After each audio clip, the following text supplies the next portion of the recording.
कमलायतलोचन लोकपते विजयी भव वेङ्कटशैलपते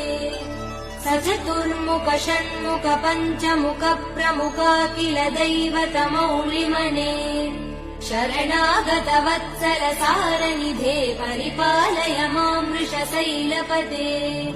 अतिवेलतया तव दुर्विषहैरनुवेल कृतैरपराध सदैः हरितं त्वरितं वृषशैलपते परया कृपया परिपाहि हरे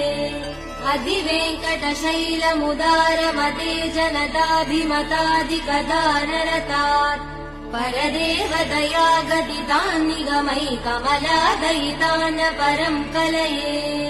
कलवेणुरवावसगोपवधू शतकोटिवृतात् स्मरकोटिसमात्